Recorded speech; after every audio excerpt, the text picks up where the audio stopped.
So I thank you all for joining us this evening. And I'll give you a brief introduction and then we'll get started. Jacob was born in New York City. And I found out later by reading his other bio that he was involved with a 9/11. And he has written 3 novels. There was Sarah in 2010, which was named one of the 5 best new fiction titles of 2010. And then there was Song of Elon in 2015, and his current book from 2019, The Last Tower to Heaven. He has collaborated on a couple of fine art books, Home for the Hour and Feed Mayonnaise to Tuna. That was a great title. And his work has appeared in Hunger Mountain, Western Humanities Review, USA Today's Weekend Magazine, and others. He has also lived in Utah and now currently teaches creative writing at High Point University. So welcome, Jacob. We're very happy to have you here. Thanks for having me. So I guess we'll start off with you giving maybe us a little bit more biographical information, because one of the things that I was wondering about, you started in New York City, then at some point you wind up in Utah, and then now you're in Greensboro. And I was thinking along the same time, I said, where, the characters in your 3 novels are all on journeys. So it's like you've had your own journeys. I guess that's true, that the first and the last book definitely are absolutely journey books. And the middle one really is also, I was born in New York City, but we moved a lot when I was young. We went from there to Tucson, and then from Tucson to Israel for a year, then back to Tucson, then to Portland, Oregon, then to DC a little bit. Then I went to school in upstate New York in Buffalo for college, and then went down to New York City after college and sort of thought that was the place one moved if you wanted to write. And I lived there for 9 years, during which time I did my MFA at Vermont College, which is a low residency program. And then I left for Utah to do my PhD there. So I went to the University of Utah's creative writing program. And then I stayed in Utah, Salt Lake City for 8 years, 4 of them as planned for my PhD, and then 4 more because of the 2008, Great Recession sort of put the job market into a weird spot. And I liked Salt Lake a lot, and the university gave me work, so I kept staying there. And then academic jobs are always found like through a national search. And so the first I'd ever been to North Carolina was for my interview at High Point University. And then they hired me, and I moved and relocated to the Triad, which is how I ended up here. Okay.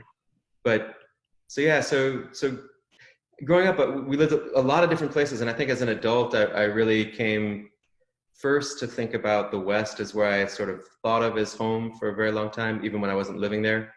And now, like, I think I've really sort of made the Triad my home. I really like my house. I'm in Winston, but I spend time in Greensboro and High Point continuously. I go mountain biking up in the mountains nearby. But also I've sort of kept these groups of friends that are in Seattle and Portland and San Francisco and Salt Lake City. And so I spent a lot of time in those places. And one of the really strange things I think of our current moment is, on the one hand, obviously I haven't done any traveling, which is unlike me to those places since March. Especially during summer, to not go to them. On the other hand, this Zoom type thing means that I'm constantly in touch with people in other places via Zoom, which of course, like my friends in Seattle and San Francisco are like, join us for a happy hour drink after we finish dinner at 8. And I'm like, that's 11 my time. And then, but yeah. Well, Zoom has become our social outlet to keep in touch with people who are not in the area. Now, as being a person who was born in Greensboro and been in North Carolina all my life, I obviously like living here. Plus, also, all of my close family is here too, and that plays a big part in it. Now, I don't know if this is something that you really want to talk about, but I was fascinated at the story in your bio about what happened with you on 9/11, because it just sounds like that you barely escaped. Uh, yeah, it's a fair question. So I moved to New York City because I wanted to be a writer and really had no idea how one went about doing that per se, and sort of stumbled into a job in finance. I had worked in theater first, left that because it was, paid nothing and was super busy and couldn't get any writing done. And so I started temping, and through temping, I ended up working at one regional brokerage firm, regional being a brokerage firm that has branch offices all over the country. And then from there left for Oppenheimer Funds, which was a large Fortune 500 mutual fund company where I was a product manager who managed, I was on the retirement plan side. I was a retirement plans expert. So figure out how the structures of the plans work within which then mutual funds could be invested. And we were headquartered in the World Trade Center. And during that time, I started my MFA at Vermont College, and I was midway through my MFA on 9/11. And on the one hand, it did feel a little bit like barely escaping. On the other hand, my story of leaving the building was really not particularly dramatic. One of the remarkable things I think about that evacuation was that pretty much everyone below the impact floors was able to get out, and we were below the impact floors. And then my company had at the time really good retention. We had a female CEO who had previously managed Campbell's Soups brands, and she'd made a real priority for the prior 10 years to hire a diverse and sort of gender equal group of employees. And so unlike much of what Wall Street was like then, there was really good retention because people really got along. And that meant that a large number of the employees at Oppenheimer Funds had been there in '93 for the prior terrorist attack. And so we were the largest company to not lose anyone because those folks, they mobilized, right? They were like, we know what happens when there's a terrorist attack. We get out fast. Yes, most definitely. Because there were people who, I was in Tower 2, so, it was declared a safe area, right? And so there were people who went back in, which was really tragic when they were told that there was no need to evacuate. They were like, well, then I'll go back to my desk in Tower 2. Tower 1's on fire. I don't know how that makes sense, but of course, back then, the whole thing was a little unimaginable still. So, exactly. So I think people just made. I personally, bizarrely, I was in the shower during the terrorist attack.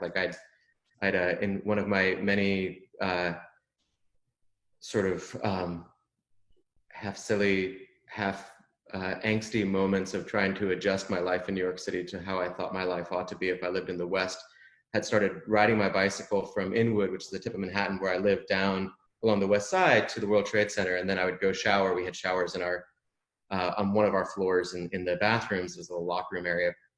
So I'd get to work early, take a shower, and then go to my desk. And then I'd either ride home or take the train home.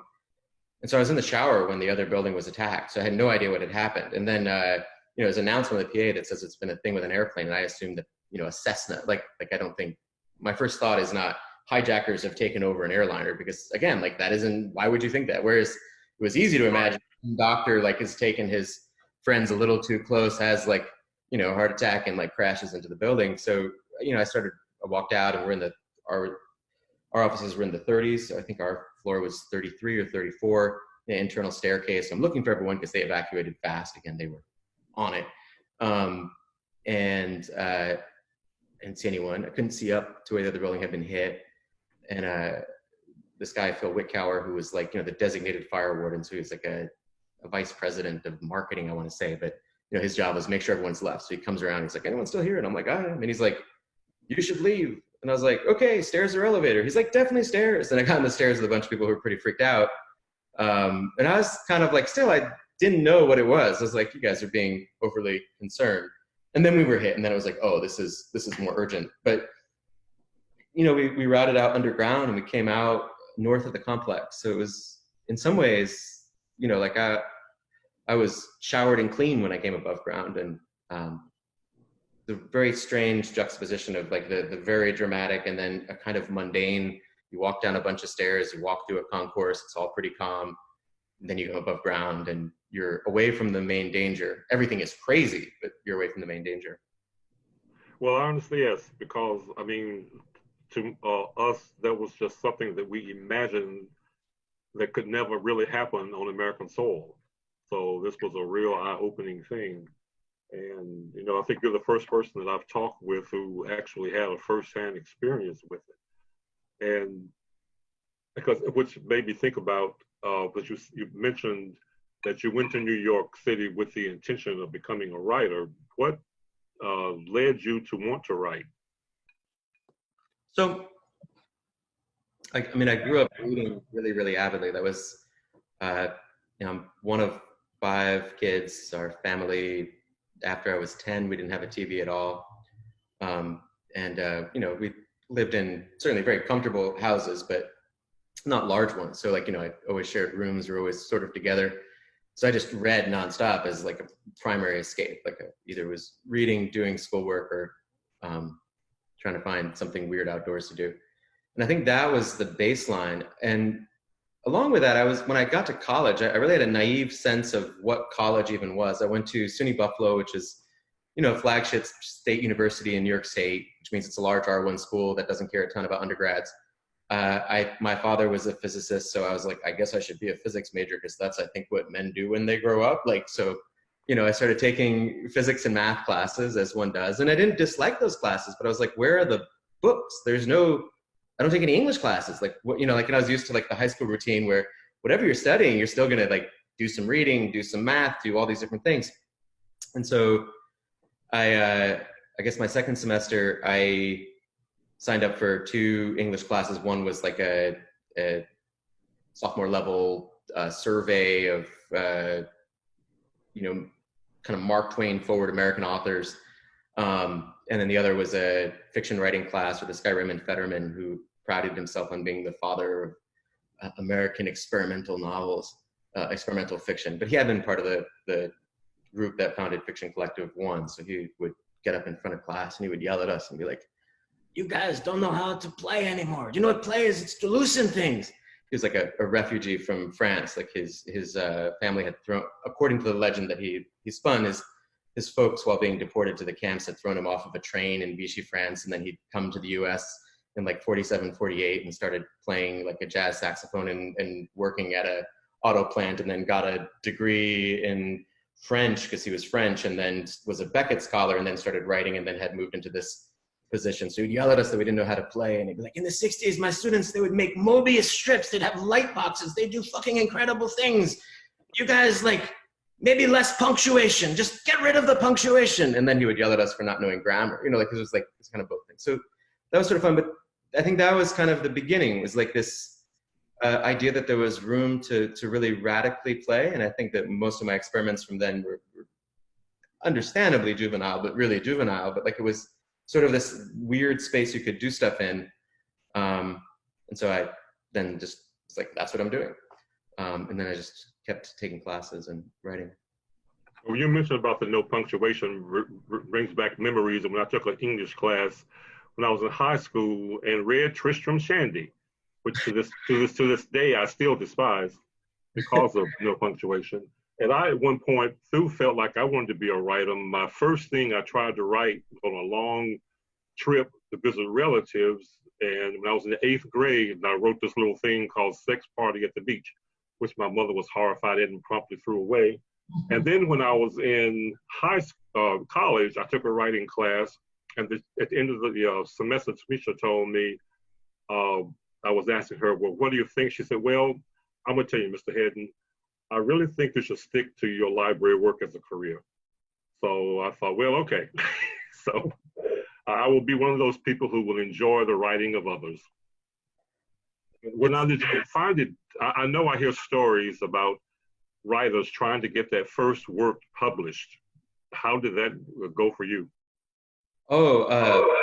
Poorly. But I think like not in an atypical way. So while I was an undergraduate in our, you know, we had a couple of student-run avenues for publishing things, and I'd published 1 or 2 weird pieces there, but I don't really think of that as publishing much of anything. And then, you know, after college, I graduated early, and which meant I was perhaps a little less prepared for the world, or just hadn't really thought through what one did next. So ended up in New York City right before my 21st birthday.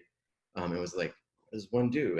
And I'm like really glad that I survived and continue to live. But I just wrote and read. And at some point I started sending out my stuff and just getting roundly rejected. And I don't think I'm necessarily particularly thin-skinned about rejection. But I am like bad at like the detail organization of really having like a major push of like how to send stuff out in a diligent way. So, I'd send out a few pieces, I'd get discouraged, just go back to writing, keep doing that. And eventually I started, after playing with a bunch of different types of short stories, I started working on a novel project. And then I had a really great writing group. It was myself and then these three women, two of whom were playwrights, and one of whom was was also trying to write a novel.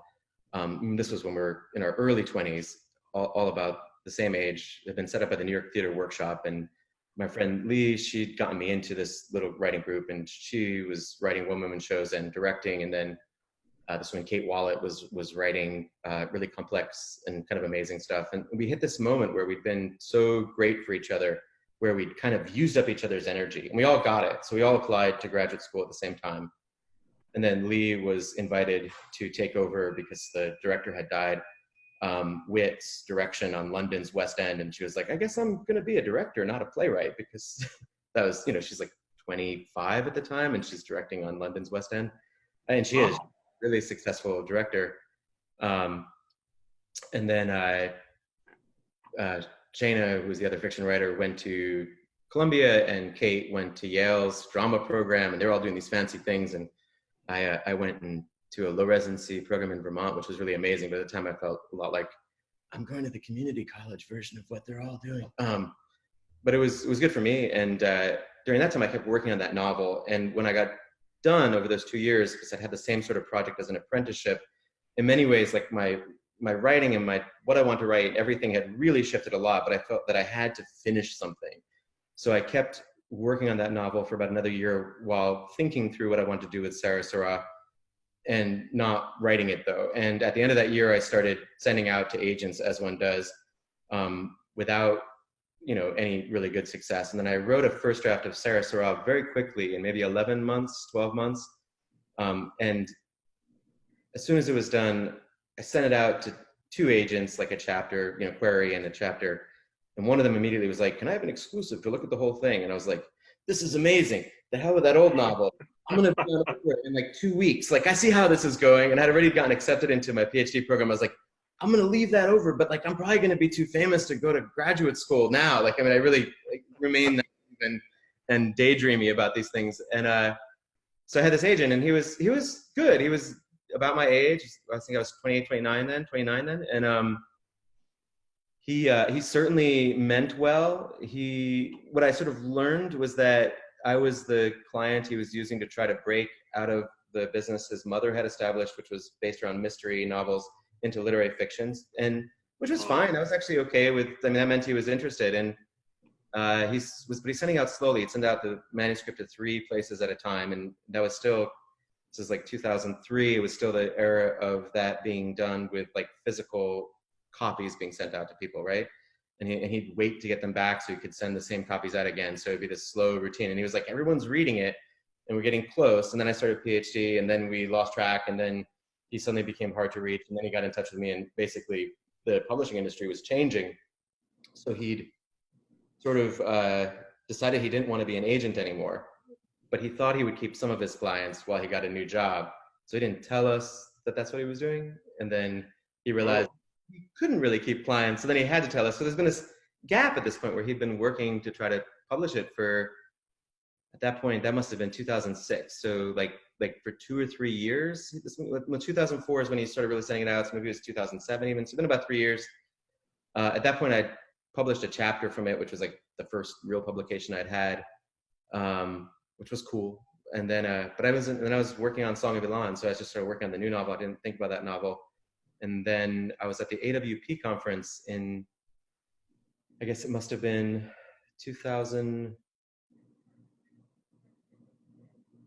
It would have been 2009. And I was trying to go to the City Lights table because City Lights Books had seen a copy of Sarah Sarah and written me a really nice letter saying that they liked it a lot.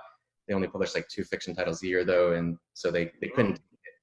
But I wanted to talk to them about Song of Ilan, and I kept going to the table and they never were there. But there was this other publisher, IG, that had set up on the table next to them, and they kept being like, yeah, that lady's not here. And then finally they were like, what are your books about? And they were like, you want to send it to us? And I was like, sure. And so that was that was how Sarah Sarah got published.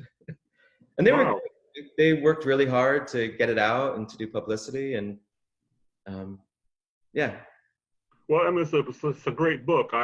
After I finished it, I totally understood why it was named one of the best of the 2010 best books. She was such a fascinating character, and that whole journey of her with on the kayak in Alaska, because of what happened with her father, who was also was involved with 9/11, and then the terror. I don't want to give away too much about the plot, but then the terrorists attacked. And I know I just kept reading it, and I kept thinking, "Oh my God, this is really good. It's really good." And I'm happy to say, finally, I promised you some time ago I was going to get your books in our library. I finally got those ordered, so they should be here anytime now. And I guess one of the things that I was thinking about too when I was reading your books, because I remember reading at one point in your bio that you had left Judaism, but yet this is a big part of the books. So I was just wondering what was going on with that. Yeah. So yeah, I think I grew up ultra Orthodox, and the last part of high school I went to a black hat yeshiva, which is to say a boarding school where they had a seminary attached to it where we studied Talmud, which is Jewish religious law, a series of arguments between rabbis in Aramaic. For junior year, half the day, senior year, 3/4 of the day. Senior year, like our secular courses, which we called our English classes, which is kind of funny, like met each like once a week, and we had 4 of them. And so, in fact, that's maybe the first time I took a creative writing class. There weren't enough classes for me, so I wanted to take calculus at night at the local community college, and fall semester that year, the calculus courses were all full, so I ended up taking a creative writing class instead. It was pretty decent, like it was fun, but I didn't think about that as a real thing at that time. And then in the spring, I took the calculus course. So I was completely indoctrinated in this thing, and also of course, like there's, I mean, if I lived in Europe, I would say that there's a racial identity associated with being Jewish. In this country, that's less true. But there's a lot of identity that isn't actually tied up in the practice of faith. And so I think in my late teens, early 20s, I sort of realized that there was enough contradictions built into the part that looked like practice that I wasn't going to do that anymore. Though sort of even leaving practice took some time of disentangling myself from just your daily habits, because it's such an all encompassing way of being in many ways. But then afterwards, of course, like the study of the language, the ways in which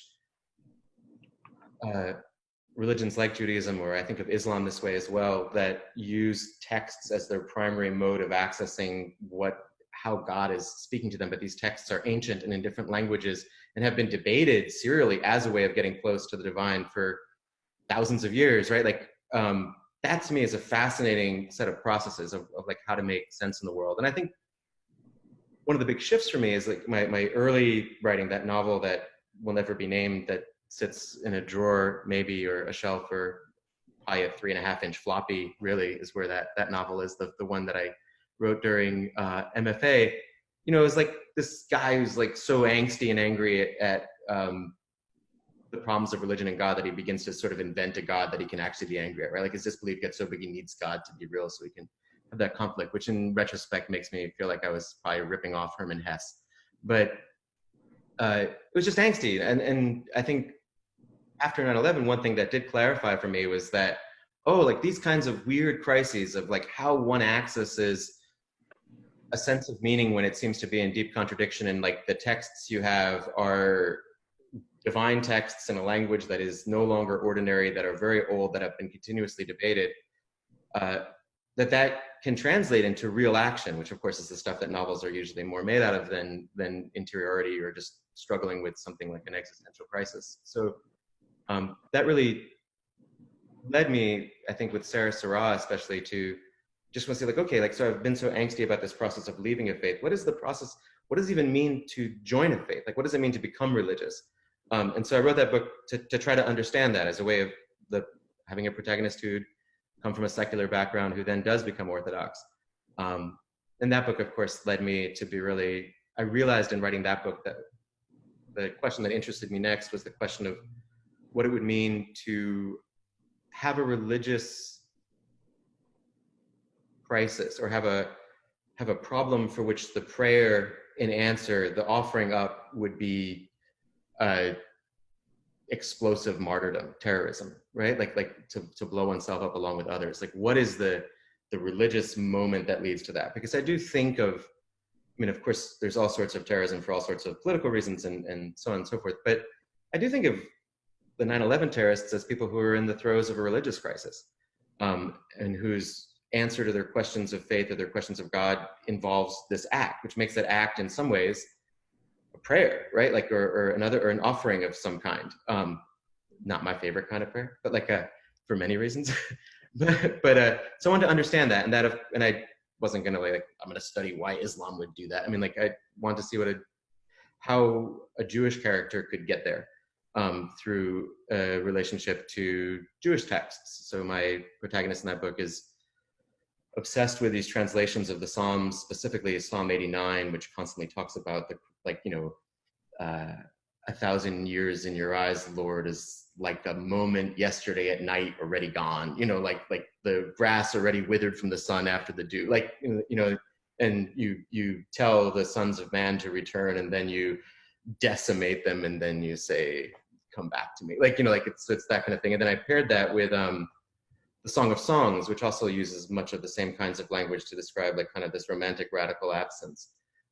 So I guess really what I'm saying is that space of thinking through that history of thought as it relates to those questions, and then personally my own and the larger history of thinking through those identities that come from that tradition, remain fascinating to me and remain a lot of where my intellectual work takes place. Well, it gave me a lot of things that I thought about, especially since the issue of faith was so strong in all three books. And because one of the things to make sure I understood this is that even though Sarah became an Orthodox Jewish, that her parents were not, because I got the impression that they did not embrace that at all and didn't really quite understand why she went that route. Yeah, I think that's the thing. They're relatively pissed at her. Like, they're viewing her as moving backwards and out of enlightenment into something repressive and worth escaping and frivolous and rejecting of them. I think there's always that space for parents, no matter what choice and which direction you take, to be like, well, this is clearly a rejection of me, because it's not the choice we set you up with. One of the things that I really liked about reading all three of your books was the fact that, some writers tend to write the same kind of book each time. I think with a little bit of variations on it. All three of your books are totally different. And my gosh, Last Tower to Heaven. That is an amazing book. Because there's this sense of adventure for all three of the books. Maybe a little bit less so in Song of Elan, because except for the rock climbing thing, but it's I'm a big movie fan and everything, and I'm constantly, when I read books, constantly think, okay, this needs to be made into a movie. And I was thinking about that same thing with all three of your books, because they're very visual. I was visualizing a whole lot as I read them. Especially in Last Tower to Heaven, the character so great. I mean, this whole premise behind a gentleman dreaming of being gassed and then putting into a mass grave, and his basically to me was like an epic journey, as to trying to discover more about that person and all and the thing and the adventures he goes through and the building of the tower and everything it was just like fantastic. Thank you. Thanks. Well, certainly. So are you working on anything at the moment? Yeah, I'm working on two things right now. One is I have a really good friend, Hayden Caron, who teaches in the Spanish program at High Point University. He was my faculty mentor when I started, which was like super lucky because he's, I think those things are sort of pro forma. They just want, someone to make sure you're safe and then someone you can talk to who isn't in your department. If you're like, there's these weird requests I'm getting from my chair, right? Like you have a safe outlet to go find out, no, those aren't weird. You're supposed to do that work or whatever it is. But he's Dominican and he aspired to be a writer and then gone and done PhD in Madrid and studied Caribbean lit there and then had ended up being a Spanish professor, but was beginning to work on his first novel. So we bonded and became kind of besties. And then his first book came out in Dominican Republic in Spanish in 2017. And it's a cool novel. So I've been working on translating it with his help. Oh, great. It's been really fun. It's like the slowest reading process in the world. It's like I get to read a page each day of work on it, right? Like he's like, now I know that. I can imagine that's probably rather time consuming, but I will look forward to when that is available. Now, are there any authors that you are particularly fond of or influenced you? Yeah, many authors. I was thinking about that question today, and then I started writing a list, and the list just kept growing and growing and growing. And I was like, at some point, I was like, I don't know what to do with this. This list is like, I could just be like, here's authors, right? Like, but some people who really come to mind when I was in college, Ishmael Reed was hugely important to me, and then I sort of rediscovered him recently. Went back and read Mumbo Jumbo again, and was like, this is amazing. Like, he's doing crazy stuff in it. And I taught it to an advanced fiction class. And they were like, this is really hard to read. And I was like, Parliament, the band, built their entire mythology out of it. Pull it together, guys. Like, there's a book that was really influential to me while I was writing Last Tower to Heaven. I'd already drafted about half of it when I read this book. It's by David Grossman called Sea Under Love. It's a book from 1986, and it's basically 4 experiments, all revolving around the idea of Bruno Schulz, who is an author who died during the Holocaust, and then his protagonist, who, as he grows up, trying to engage him. And one of the things that was really remarkable about that book, I thought, was that in the first of the 4 experiments, the protagonist, Momik, is maybe 9 or 10 or something, and his parents are Holocaust survivors who live in Tel Aviv, in a neighborhood full of Holocaust survivors. And no one will talk about the Holocaust, but there's like all of this trauma behavior that's all around him all the time. And so he just calls it the beast. And he begins to try to understand. So he starts going to the library and getting out books and reading stuff. And then he starts collecting. His parents have a diner and they manage an apartment building, so he has access to the basement of the apartment building. He starts collecting in there like this kind of all these different horrors and then images and stuff. And meanwhile, in the neighborhood, there's a group of people who are really broken, who can't work and stuff, who just sort of sit on benches and wail at night and that kind of thing. So he collects them, these people, and he brings them down to his basement at the end of this first experiment, the first section of the book. And he starts handing them each of his little items, his curios from his museum that he's assembled, and they each pass it along. And it's like a wounded bird that he's been keeping in a cage, a cat that's dead, like some weird, strange things. But the people who are sitting in these chairs get it. They get what he's doing, and they start to emit this smell, and they start keening and wailing. And little Momik suddenly understands what the beast is and recognizes that he has become it. And like, to understand what the Holocaust was, he had to actually become and enact and perform the Holocaust on someone. And that, the thing that was sort of profound about that to me was this recognition, the recognition that like looking might be necessary when we're looking at things that are traumatic in this way. And it might even be an opportunity to make something that's beautiful, but it's not innocent. It's not an innocent act. It's not you can't just purely do it. This idea that you can go in clean and just show a thing and you're fine, and it doesn't work that way. Like, there's complicity in being willing to look, and I think there's necessarily a kind of humility that has to be present to be able to really even show what the thing is that you're looking at. Otherwise, you're just sort of fetishizing a thing that's horrible, or you're relaying information as if you're absolved from participation or culpability in it. And I think so that book is really profoundly important to me that way. Cynthia Ochik, also in that same sort of way, writes about the Holocaust in interesting ways. I really like her work. When I was younger, Jamaica Kincaid's like little short novels like Lucy were hugely important to me, as was Nicholson Baker's weird experimental books. Lately, I've been liking, like, when I find books that feel like they don't belong in the world, like I don't know how this book could exist. Like Edmund Yabes wrote this book called The Book of Questions, in which he wrote it in French, and that it got published in French is amazing, and then it got translated to English to me is an impossible thing.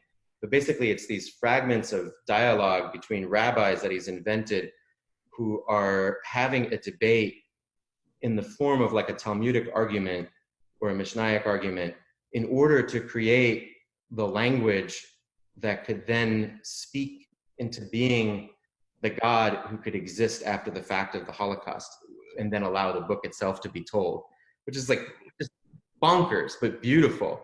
And it's doing it. Like, it isn't like there's explanatory stuff in between. It's just like phrases like Rav Nachman says X and Rav Shendel says Y, and then a little parage of like, Sarah, how could Yukol ever find you, you beautiful thing? You were dead before he met you, and he met you after he was dead. Like, it's like these poetic interludes. But his book, Yabe's books are crazy. Well, I think I want to try some of those books you just mentioned, because as a matter of fact, myself was thinking about some of my favorite authors, because I was saying, okay, that you were going on my list of favorite authors to read, and then I was thinking about other authors I liked, and I thought, oh my gosh, I like everything from trash to like Harold Robbins to John Updike and other folks like that, and I was, which I guess may be okay. I mean, trash is entertaining, you can read it fast. But one of the things I wanted to ask you about, and it came back to my mind, was your leading character in Last Tower to Heaven is named Jacob Paul, known as Jay throughout the rest of the book. Yeah. That immediately fascinated me. So I started writing that book when I was still living in Utah. The book was it was pretty fast to write a first draft, but it was really slow to revise. It was also really fun to write, and it was fun to revise. But like, the first draft got done maybe right about the time that I arrived here 8 years ago, and then I just write a new draft of it each year. And the first draft sort of has the first sentence for sure, and then pretty much the last sequence is about the same. But it was 250 pages, and it grew up to be in manuscript 500 pages over all those revisions. And the first beginning of it, I was weeding my front yard in Salt Lake City, which was western facing and steep and overlooked traffic, and I really hated that job so much.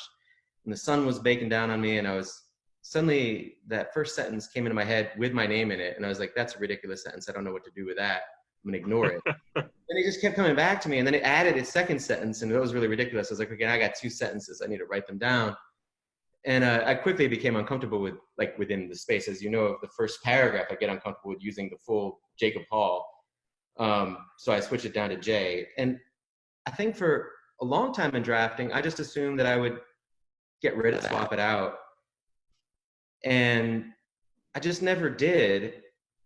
And I think, I could come up with some rationalizations, like the need to writing about the Holocaust in some way or other to own the subjective space, that this is my relation to it.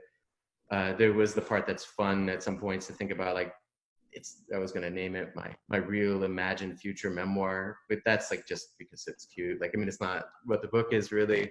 And then I think then the final thing that happened was that I'd been very anxious after the books that I stayed too interior with my characters.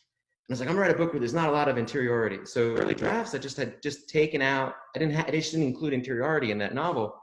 And the final round of which probably started happening in 2017, and lasted about a year before the book was finished, and then got picked up. But I was like, the thing that this is lacking is interiority. This character needs to have memory. He needs a nostalgia, a soul, therefore.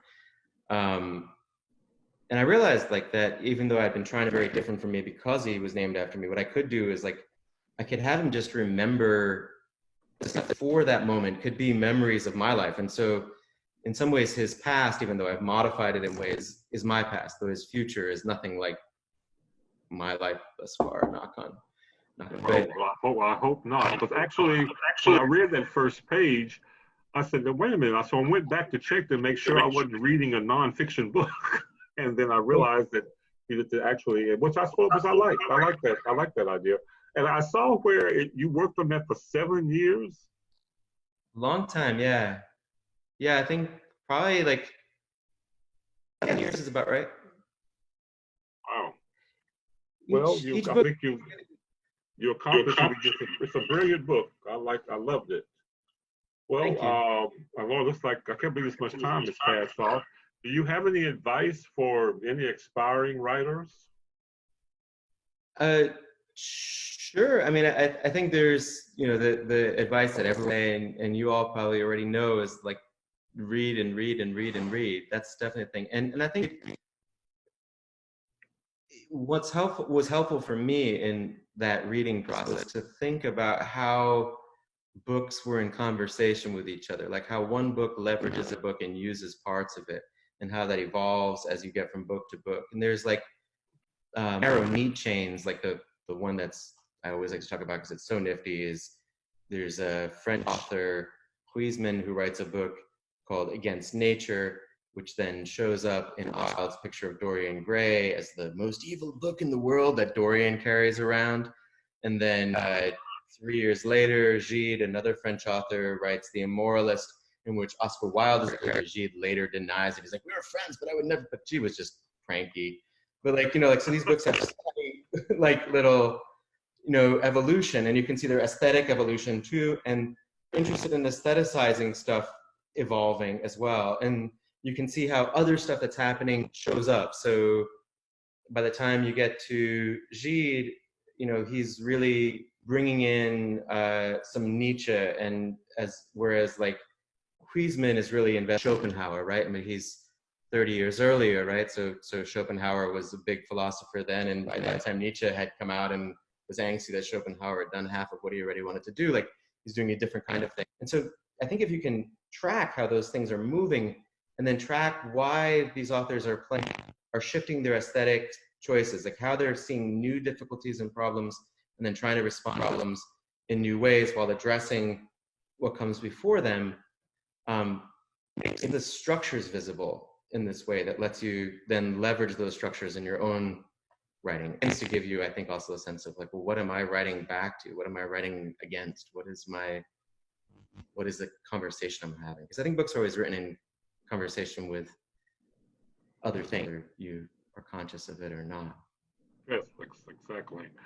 Now, one thing I was wondering about, because with the whole thing of book selling has changed over the years.